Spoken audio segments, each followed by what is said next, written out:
Lycéens, lycéennes, bonjour. Vous regardez la première interview du Club Journalisme, un club créé par les élèves pour les élèves. Aujourd'hui, nous sommes en présence de Monsieur Parizel. Monsieur Parizel, bonjour. Bonjour. Est-ce que vous permettez que je vous présente? Vous êtes professeur de lettres au lycée François 1er depuis 2023. Vous êtes aussi professeur de théâtre depuis que l'option a été créée. Vous avez participé à la venue de Thomas Joly au lycée, que vous connaissez personnellement et dont vous aimez beaucoup le travail. Vous intervenez pour un cours sur la littérature et la politique auprès des élèves du campus Sciences Po. Vous êtes coordonnateur de l'équipe de lettres et co-référent culture du lycée. Nous allons commencer l'interview par une question un petit peu personnelle. Est-ce que vous avez toujours voulu être professeur ? Oui, en fait, on dit souvent qu'on a des souvenirs qui sont des souvenirs, plus ils sont lointains, moins ils sont clairs. Et moi, un de mes premiers souvenirs, un de mes plus anciens souvenirs, c'est d'être dans ma chambre d'enfant avec un tableau à créer. Je me souviens très bien de cette image-là. Et je devais, je pense, avoir 4-5 ans. Et je jouais déjà en fait à faire le professeur, enfin le maître comme on disait, le maître d'école, devant un public complètement invisible d'ailleurs. D'enfants, il y a des personnes qui mettaient des peluches, des choses comme ça. Moi, j'étais devant un public invisible. Et donc, j'ai très tôt le souvenir d'être dans cette posture du professeur, davantage sans doute que d'avoir à dire quelque chose, puisque à 4 ans, je pense que je n'avais pas beaucoup de choses à dire très intéressantes. Mais en tout cas, j'étais déjà dans ce rôle du professeur. Et donc, c'est quelque chose qui m'est resté très longtemps. Professeur, ce qu'on appelle aujourd'hui professeur des écoles. Donc, quand j'étais écolier, j'ai toujours voulu être instituteur. J'avais beaucoup d'admiration pour les institutrices et les instituteurs que j'ai pu avoir entre le CP et le CM2.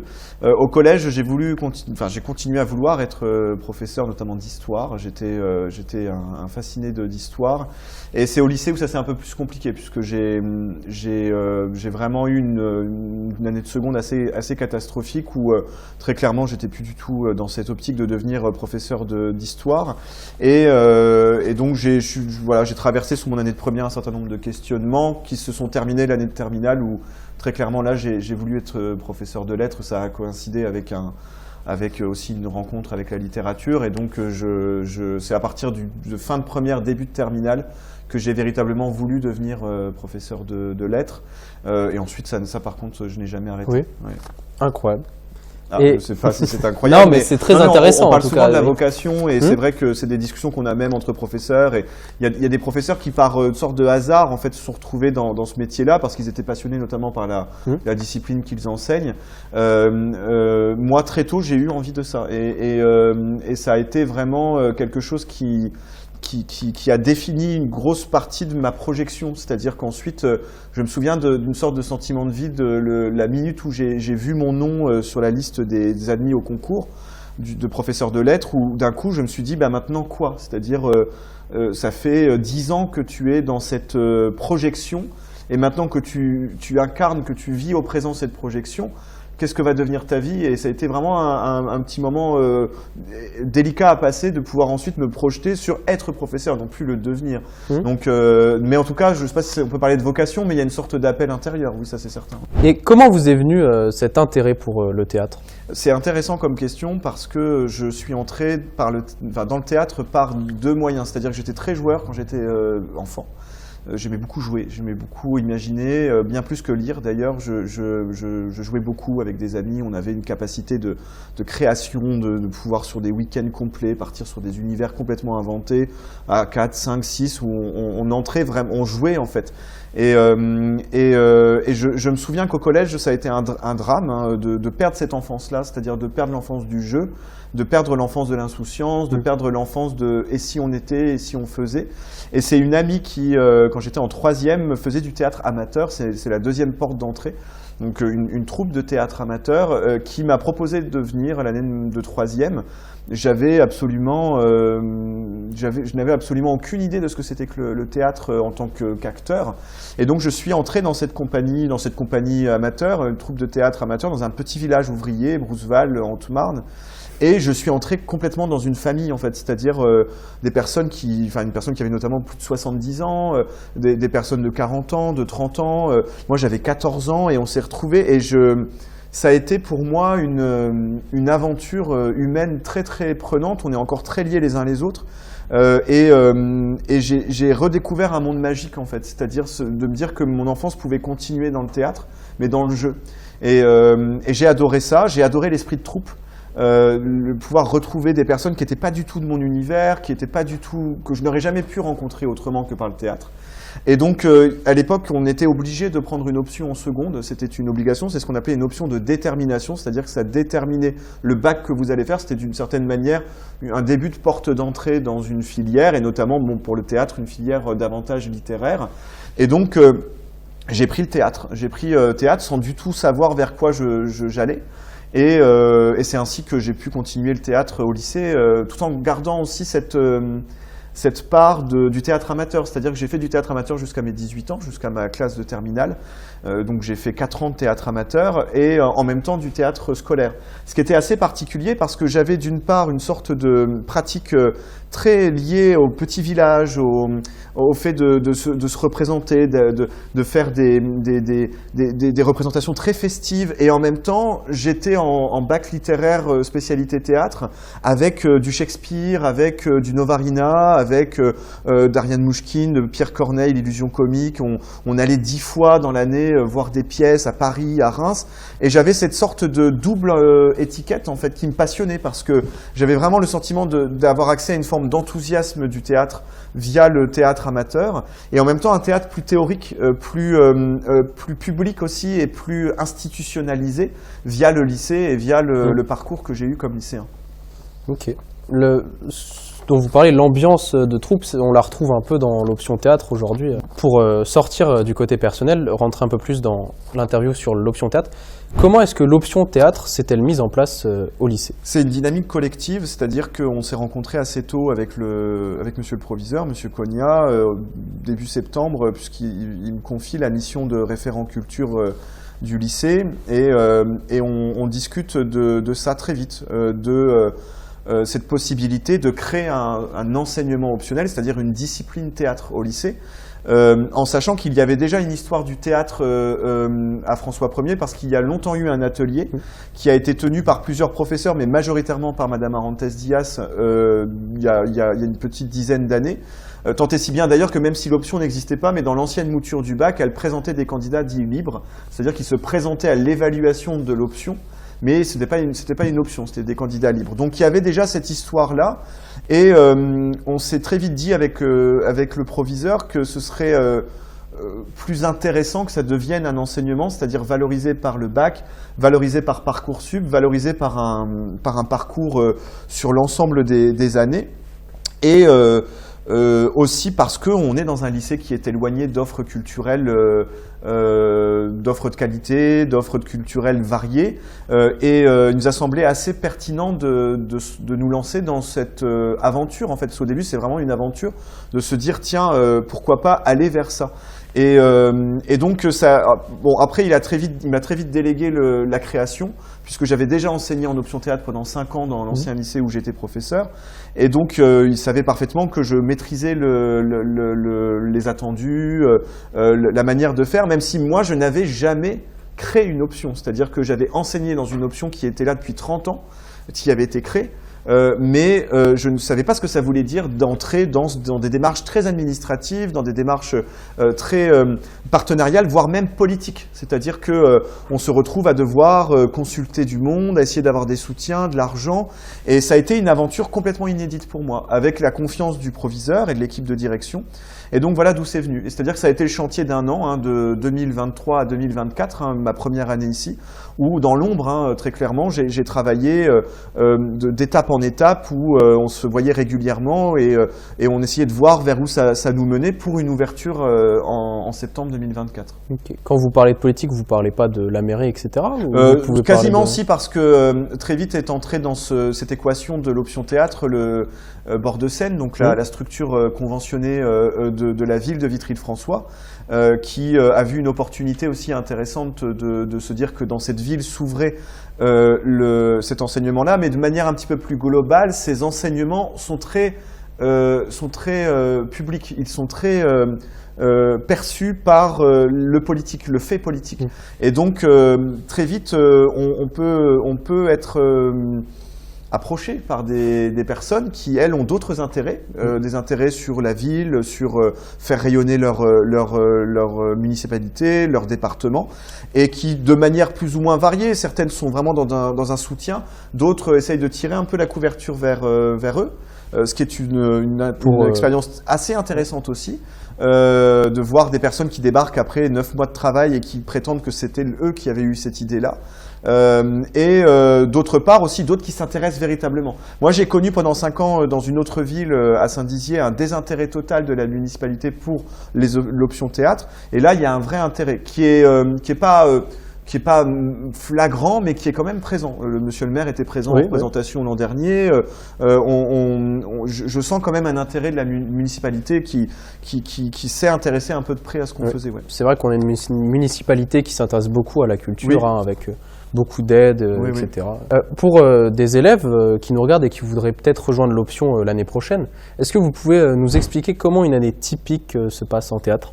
Alors la première réponse que je peux donner, c'est qu'il n'existe pas d'année typique en théâtre, ce qui est très même perturbant pour un professeur, puisque notamment ma part, ça fait très Dr Jekyll et Mr Hyde, mais ma part prof de lettres est très habituée à la rigueur, à un programme extrêmement calé, les épreuves du bac, les œuvres à étudier, les méthodes à faire en seconde, en première, les copies à corriger, les cours à préparer, c'est quelque chose de très strict. Le théâtre, j'ai plutôt l'impression qu'une option théâtre, c'est un laboratoire de création. C'est-à-dire que on doit être extrêmement capable d'accueillir les situations comme elles viennent, d'accueillir les saisons culturelles, c'est-à-dire que chaque année, les salles de spectacle proposent des choses complètement différentes, ce qui suppose que de mon côté, chaque année, je recommence à préparer des préparations de spectacles, des rencontres avec des artistes, des types de spectacles et tout ce que ça suppose du point de vue autour, sur l'histoire du théâtre, l'histoire de la mise en scène. Et donc, il n'y a pas d'année typique. Par contre, ce qu'il faut se dire, c'est qu'une option théâtre, elle repose sur l'idée de création. C'est-à-dire que le but final d'une année de travail, c'est de créer quelque chose et de présenter ce travail-là. Tous les enseignements artistiques doivent présenter un travail, que ce soit du cinéma, des arts plastiques, de la danse, du théâtre. On a cette obligation dans le programme de présenter à un public extérieur le travail qu'on a fait pendant un an. Et donc ce travail-là, c'est une sorte de laboratoire qui permet de le créer. Et donc moi j'ai le sentiment, plutôt qu'une année de théâtre, c'est quelque chose qui met les élèves dans une perspective constante de création, avec ses côtés positifs, c'est-à-dire que ça n'a rien à voir avec des cours traditionnels, et ses côtés plus difficiles pour eux sur notamment la patience, notamment parfois des choses qu'on fait qui ne fonctionnent pas, des choses qu'il faut modifier, des fois des choses de détail. Et cette création au cœur du théâtre est complétée par des apports qui sont variés, c'est-à-dire des connaissances théoriques, des connaissances culturelles, des rencontres avec des artistes et en effet des spectacles qu'on va voir qui sont très variés, qui sont censés permettre aux élèves d'avoir un regard extérieur, d'avoir une distance, d'avoir une variété d'esthétiques différentes autour du théâtre, cette variété les nourrit pour ensuite, au plateau, qu'ils puissent chacun à leur niveau et à leur endroit, proposer quelque chose et créer quelque chose. D'après vous, qu'apporte la pratique théâtrale sur le plan personnel et scolaire à un élève ? Pour moi, le théâtre, c'est l'espace des possibles. C'est-à-dire qu'un élève, quand il se lance sur le plateau, tout est possible pour lui. Et quand on les voit jouer, notamment sur le spectacle de fin d'année, au moment notamment du salut, on observe quelque chose de magique dans leur regard. Je ne sais même pas si eux-mêmes ont conscience de ça. C'est qu'on voit dans leur regard qu'en eux, il y a la certitude que ça y est, tout est possible pour eux. Moi, ce que j'espère et que je leur souhaite de tout cœur, c'est que cette certitude-là demeure toute leur vie. C'est-à-dire qu'ils puissent se dire toute leur vie que ça va être possible pour eux. Et donc, je pense que c'est ça que la pratique théâtrale permet. Ça, c'est très conceptuel ce que je dis là, hein, mais de manière très pratique, c'est apprendre à se connaître, apprendre à connaître son corps, apprendre à connaître sa voix, à la moduler, à découvrir le potentiel créatif de son imagination, de son corps dans l'espace, de la projection de son projet artistique et ensuite sa matérialisation. Ce que je trouve assez génial, c'est de voir aussi des élèves qui évoluent dans leur gestion de leur corps. Ils sont beaucoup plus confiants, ils sont beaucoup plus solides, ils sont beaucoup plus, je dirais, sûrs d'eux-mêmes et parfaitement conscients du pouvoir qu'ils ont, de leur ethos, ce qu'on appelle l'ethos, c'est-à-dire le personnage public qu'ils sont et ce qu'ils dégagent d'eux-mêmes, et donc poser sa voix, poser son regard, poser son corps, gérer son stress, gérer l'espace et gérer tout un projet. Et je crois que c'est peut-être ça aussi qui me semble très intéressant, c'est que les élèves sont pilotes ou capitaines à bord de leur projet du début jusqu'à la fin. Et donc ça c'est quand même un trésor dans la vie, parce que déjà ça apprend l'autonomie, ça apprend un certain nombre de compétences d'organisation, de création, de matérialisation d'idées. C'est quand même quelque chose de très important, qu'importe le métier vers lequel on a, de comment on passe du théorique au pratique. Ensuite, finalement, de se dire je suis à l'origine de la création, et donc j'ai réussi à faire quelque chose. Et ce qu'il y a d'assez aussi magique au théâtre, c'est que dans la pratique théâtrale, quelque chose qui ne fonctionne pas, ça se voit tout de suite. Et c'est pas grave, en fait. On regarde, on se dit, bon tiens, qu'est-ce qui n'a pas fonctionné? La fois d'après, on va faire autrement. À l'inverse, quelque chose qui fonctionne se voit tout de suite. Et les élèves, les lycéens ont tellement besoin d'entendre que ça fonctionne, que c'est OK, que c'est bien ce qu'ils ont fait, que c'est bon, ils ont avancé même de 10 cm dans leur parcours, mais ils ont avancé. Et le théâtre permet ça. Et il y a quelque chose qui se crée en eux en se disant, ah oui, en fait, je suis capable de ça. Et donc, si je suis capable de ça sur un plateau de théâtre, en fait, il est peut-être possible que je sois capable de ça dans la vie, je sois capable de ça dans ma scolarité, dans mes études, dans tout ce que je peux entreprendre. En tout cas, moi, je suis persuadé que c'est ça qui m'a été central, moi, dans mon parcours. C'est-à-dire que ça m'a libéré, mais dans le sens de la liberté la plus pure. C'est-à-dire que j'ai retiré tout ce qui pouvait m'enfermer dans quelque chose, une situation sociale, une situation géographique, une situation intellectuelle. Et je crois que la pratique théâtrale permet ça, l'émancipation. Okay. Donc c'est parfait pour un élève en fin de puberté, pour un enfant, jeune adulte, oui. Ouais. Oui, je suis persuadé de ça. Oui. Je pense que on se découvre par le théâtre. On se découvre avec une sorte de légèreté aussi, parce que tout est faux. Tout est sur scène. Vrai. Donc il y a pas les mêmes enjeux que dans une société. Et est-ce que d'après vous, ça apporte quelque chose à un enseignant aussi, qui pourrait enseigner le théâtre Oui, bien sûr, parce que ça nous oblige à nous décentrer. C'est-à-dire que, justement, c'est assez particulier, parce que l'enseignement du théâtre suppose qu'on ait déjà un premier concours, puisque ce n'est pas une matière obligatoire entre la 6e et la terminale. Donc il n'existe pas de concours de recrutement de théâtre, comme il existe par exemple en musique ou en art plastique, puisqu'il y a des cours de musique et d'art plastique au collège. Donc forcément, on est obligé d'enseigner une première discipline, on a un premier concours. Généralement, c'est vrai que la plupart des professeurs de théâtre sont professeurs de lettres, ce qui est mon cas. Mais au travers de ça, même si on apprend en tant que professeur de discipline de recrutement à être un peu plus décentré, être moins dans un cours frontal, moins un cours magistral, quand même notre discipline l'impose, et en l'occurrence les lettres, en lycée, avec le bac, coefficient 10, on a cette posture très descendante. On est là aussi pour vous rassurer, on est là pour vous donner des repères. Le théâtre, on est obligé de se décentrer. Déjà, rien que l'espace de la classe de théâtre n'est pas l'espace de la classe habituelle. Donc, le prof est plus proche. Le prof est plus accessible. On n'est pas surélevé, on n'est pas debout alors que vous êtes assis. On est assis avec vous, on est les mains dans le chantier avec vous. Et donc, forcément, ça nous impose comme professeur aussi de nous rappeler l'enfant qu'on a été et l'élève qu'on a été. C'est-à-dire de chercher avec vous, de douter et d'accepter ce que vous nous proposez sans que ce soit notre idée. Et c'est pas parce que c'est pas notre idée qu'on est moins compétent que vous. On reste le professeur. Donc je trouve, oui, et puis on vit des aventures avec les élèves qui sont magiques. On vit des choses avec eux qui restent gravées toute une vie. Moi j'ai des souvenirs en 10 ans de carrière, j'ai des souvenirs de moments d'enseignement d'œuvres littéraires, de rencontres avec des œuvres, d'émotions sur des textes, de batailles sur comprendre le texte. Mais il y a quand même quelque chose de magique dans l'enseignement du théâtre qu'on ne retrouve pas ailleurs. Dans les sorties, dans la représentation finale, dans ce qu'on voit de vous aussi, des élèves, des fois des moments difficiles pour vous, des moments plus faciles, il y a un lien qui se crée, qui reste un lien de professeur à élève. Je ne suis pas l'ami de mes élèves, je les vous vois autant en cours de théâtre que je les vous vois en cours de français. Mais il se crée un lien qui est indestructible ensuite, je crois, vraiment. Et je vois des élèves, quand je recroise des élèves qui sont maintenant des étudiants, qui ont fait du théâtre avec moi et mon ancienne collègue, le lien, il est toujours là, quoi. Et ça, c'est quelque chose qui est fort aujourd'hui parce que la part du lien, moi, c'est quelque chose qui me passionne et qui me préoccupe face au monde d'aujourd'hui, c'est-à-dire quel lien on tisse avec les êtres. Même si ces liens, ils s'étiolent avec le temps ou qu'ils ne prennent pas les mêmes formes avec le temps, mais quand même, quel lien on tisse et quelle présence on a avec les autres qui nous entourent. C'est vrai que le rapport enseignant-élève est très important, enfin, surtout pour l'élève, je trouve, surtout les profs importants, et je pense que les profs de théâtre peuvent en être. Je pense que par rapport à d'autres profs, justement, cette relation asymétrique. Oui. Non, mais je comprends, mais je crois qu'on, de toute façon, on se projette énormément via nos professeurs. Dans votre présentation, on a parlé du fait que vous êtes co-référent culture du lycée. Et donc, j'aimerais vous poser cette question. D'après vous, quelle est la place de la culture au sein du lycée François 1er aujourd'hui?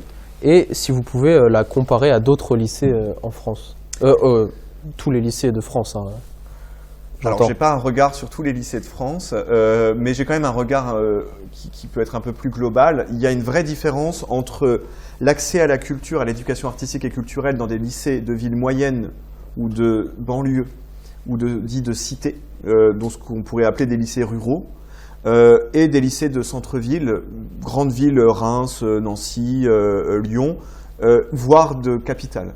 Et ça, clairement, de toute façon, quand on est un élève qui a fait sa scolarité à François 1er et dans un collège marnais autour du lycée François 1er, on n'a de toute façon pas accès aux mêmes ressources culturelles et artistiques qu'un lycéen parisien ou un lycéen rémois.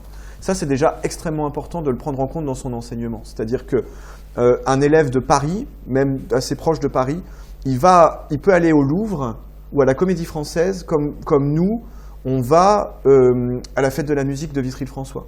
Je ne hiérarchise pas, c'est aussi important d'aller à la Fête de la musique de Vitry-le-François que d'aller au Louvre à Paris. Sauf qu'un élève de Paris, il peut autant aller dans une petite fête de village parce que la grand-mère vit dans un village et qu'il aime bien ça pendant l'été, qu'au Louvre pendant l'année. Un élève de Vitry-François, c'est pas forcément le cas. Et ça, comme professeur, si on l'oublie, c'est grave parce que on ne donne pas accès aux mêmes œuvres artistiques, culturelles qu'on peut donner accès à ces œuvres-là pour un élève de centre-ville. Et donc, on est dans un lycée rural. Le lycée François 1er est un lycée rural qui a une offre culturelle, alentour, notamment bord de Seine, la médiathèque, et il y a beaucoup de choses qui se font d'un point de vue associatif et très local, mais j'ai toujours pensé que ce n'était pas suffisant. Non pas que la qualité n'était pas suffisante, mais on a besoin autant d'aller voir une petite pièce qui est jouée dans un festival de théâtre amateur à Vitry-le-François que d'aller voir Le Bourgeois gentilhomme à la Comédie Française. Et donc, je pense que le lycée François 1er a la chance aujourd'hui d'avoir une équipe de direction qui cherche à permettre ça. Mais quand je dis de la chance, c'est parce que derrière, il y a un travail énorme, notamment un travail financier. C'est-à-dire que forcément, un élève qui est scolarisé à Reims, il veut aller à la Comédie de Reims, il y va à pied ou en bus. Un élève qui est scolarisé à Vitry-le-François, si on doit l'emmener à la Comédie de Reims, ça coûte à peu près 600-700 €. Donc déjà, on n'est pas égalitaire. On ne joue pas dans le même terrain de jeu, en fait. Et vous, les élèves, vous n'êtes pas mis à égalité avec les élèves de Reims. Et donc, je trouve qu'il y a un vrai travail qui est fait par les professeurs, par certains professeurs et par le proviseur et son équipe pour donner accès à. Et moi, je crois que ma mission est là-dessus. C'est-à-dire que c'est ça qui me motive. Et c'est ça qui m'a motivé parce que c'est ma 3e année que j'occupe cette fonction de référent. C'est vraiment de permettre quelque chose, d'ouvrir la porte vers. Mais c'est beaucoup de travail. C'est beaucoup de travail parce que les adultes d'un établissement, eux, par leurs moyens financiers, par leurs habitudes, moi j'ai accès au théâtre moi-même. J'ai pas besoin de l'option théâtre pour aller au théâtre. J'y vais une 20aine de fois dans l'année à titre personnel. J'ai absolument pas besoin de rentrer à 2 h du matin en semaine pour aller au théâtre. Par contre, les élèves, ce n'est pas le cas. Et certaines familles, ce n'est pas le cas. Ma famille, ce n'était pas le cas. Ma famille n'avait absolument pas les moyens financiers de m'emmener au théâtre à Paris. Et donc, je crois que c'est un rôle politique et démocratique que de permettre cet accès-là. Ouais. Est-ce que les lycéens ont suffisamment accès à la culture? Je pense que oui. Ils ont des multitudes d'accès, mais ces accès ne sont pas aussi automatiques ni faciles que pour un élève de centre-ville. Et donc, il y a une librairie, il y a des librairies, il y a un théâtre, c'est pas la question, c'est comment on va vers. parce qu'en réalité, la culture peut très vite devenir une forme d'élite, et après cette élite, elle reste entre elles. Et donc, je pense que c'est plus difficile pour un lycéen de Vitry-le-François d'aller vers la culture qu'un lycéen parisien. Mais je pense qu'il y a beaucoup de choses qui se font, oui. Ça, oui. La finalité du club théâtre, vous l'avez dit, enfin la finalité pour l'année, c'est une représentation. Et j'aimerais vous demander comment est-ce que vous choisissez une pièce en fin d'année ? C'est un des travaux qu'on mène qui est le plus difficile. C'est-à-dire que généralement, c'est là je vais commencer le travail de... J'ai déjà un stock de livres là qui sont rangés dans mon bureau, dans ma bibliothèque, où j'ai mis des petits post-it dessus, etc. Mais en réalité, là, les vacances de la Toussaint, je vais beaucoup lire, même si j'ai déjà des intuitions. Donc c'est très multiple en fait un choix. Ça peut être une rencontre artistique, c'est-à-dire que on a vu cette pièce jouer il y a quelques années et on a beaucoup aimé. Ça peut être une recommandation. Lysistrata, l'année dernière, moi j'ai eu l'idée, c'est ma compagne qui m'en a parlé et je n'avais pas du tout songé à ça. C'est au hasard, on tombe dans une librairie sur une pièce de théâtre et puis tiens, où on aime un auteur, on découvre qu'il est... Voilà. Et forcément, ce travail-là qui est un peu solitaire doit forcément rencontrer deux instances. La première instance, c'est l'artiste qui intervient, puisque lui aussi a besoin, ou elle aussi a besoin de s'imprégner de cette pièce et de se lier au projet. Et nécessairement, in fine, c'est forcément les élèves. C'est-à-dire que c'était le cas l'année dernière avec les terminales. La pièce qu'on a présentée était la troisième pièce en réalité. On avait lu 2 autres pièces avant. Et donc il faut qu'il se passe quelque chose. Il faut qu'il y ait une rencontre entre les élèves et le texte. Et donc une fois que cette rencontre a lieu, c'est parti. On peut se lancer. Vous avez parlé d'un artiste. Il y a un artiste qui vient pour... Oui. Les options théâtre, dans le programme officiel, il y a la nécessité du partenariat artistique, c'est-à-dire que les élèves doivent travailler avec un artiste, une artiste associée, qui peut être dramaturge, comédien, comédienne, metteuse en scène, même scénographe, même d'autres métiers du théâtre. Et donc, en effet, à partir du mois de janvier, les élèves d'options vont travailler avec des comédiennes, en l'occurrence, à différents niveaux de travail. Oui. Et donc, quelles sont les principales étapes de la préparation du spectacle ? Il y a d'abord un travail obligatoire qu'on appelle le travail à la table, c'est-à-dire qu'on lit les textes. On a besoin de s'imprégner des textes, d'en les entendre, dit, de comprendre les enjeux dramaturgiques, de comprendre les résonances de ce texte-là. C'est un travail un peu fastidieux parce qu'il est très concentré, il est très lent.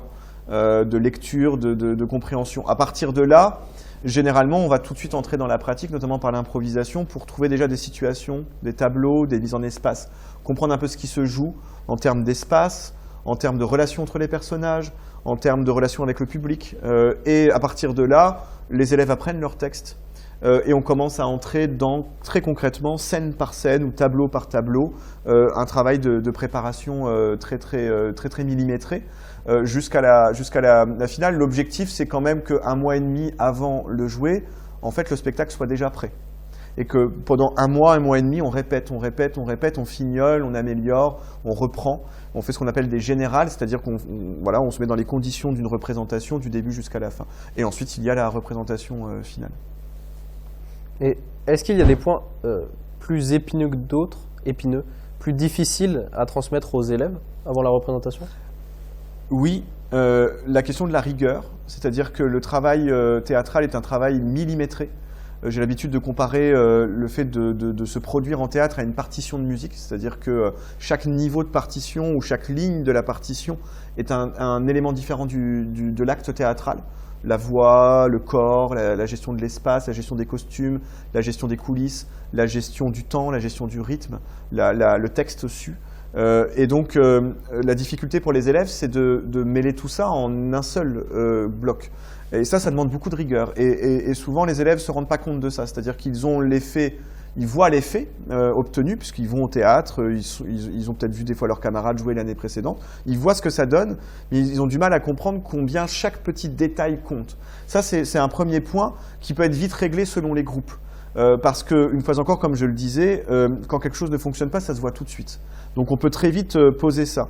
La deuxième chose, c'est, je dirais, l'immensité du chantier. C'est-à-dire que les élèves voient beaucoup l'idée du jeu, in extenso peut-être l'idée de la mise en scène, mais ne se rendent pas compte de tout ce qui entoure une représentation.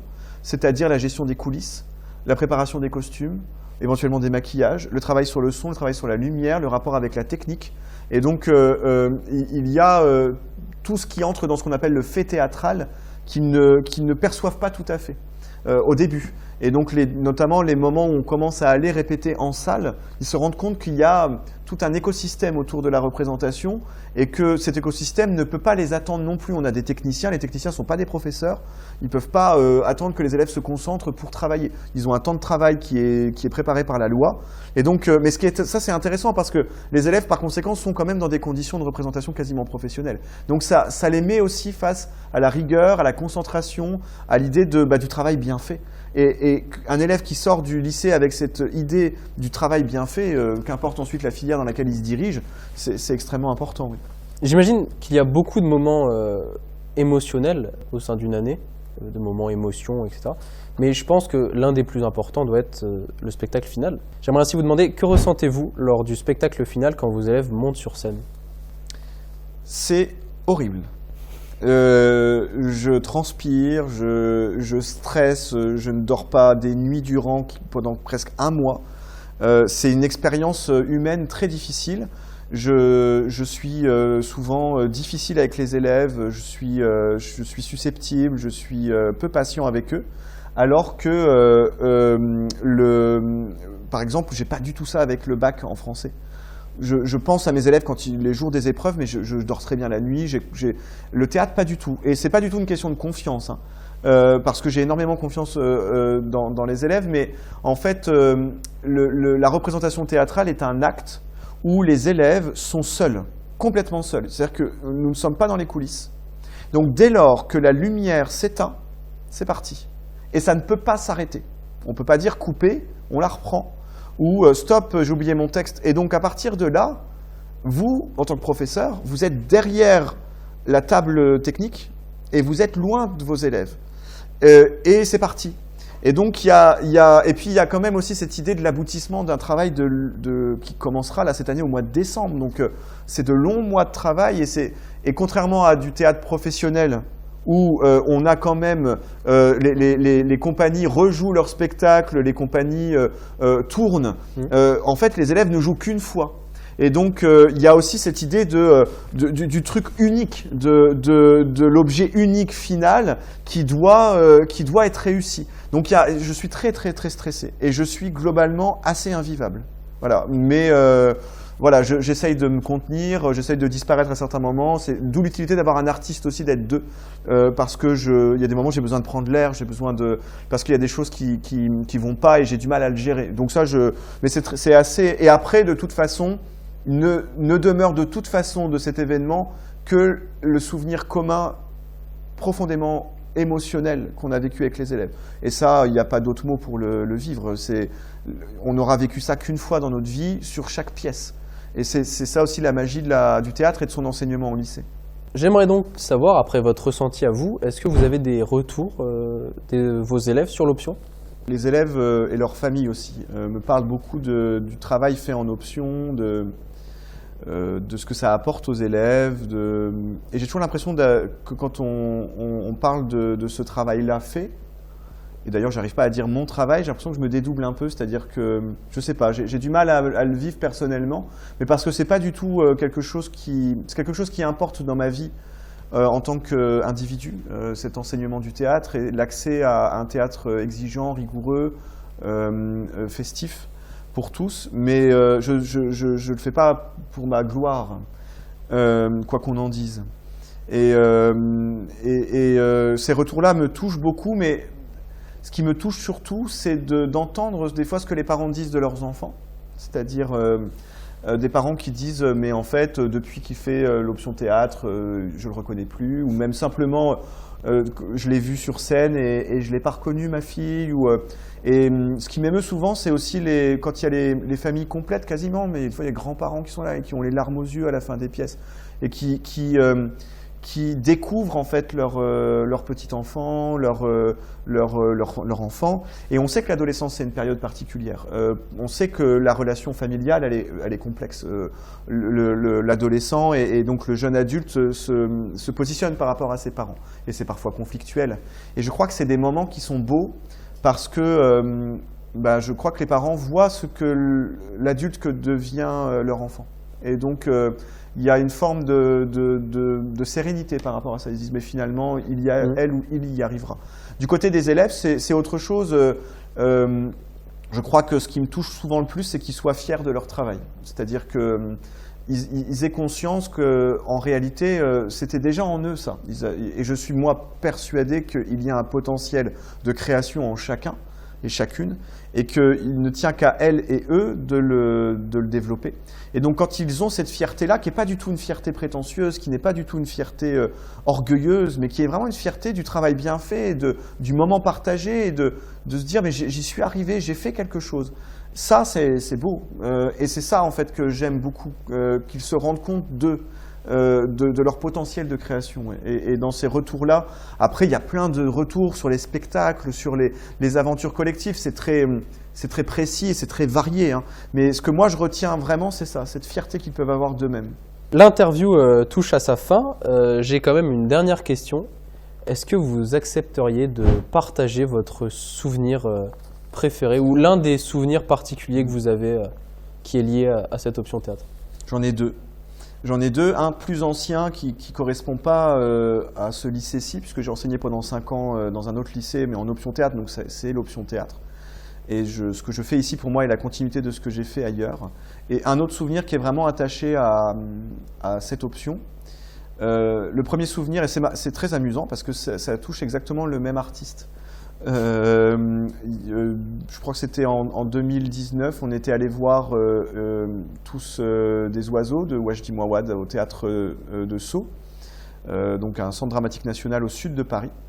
Et donc rapidement, histoire, un jeune homme qui est d'origine allemande mais de racines israéliennes, juives, qui tombe amoureux d'une jeune femme qui est américaine mais dont les racines sont palestiniennes.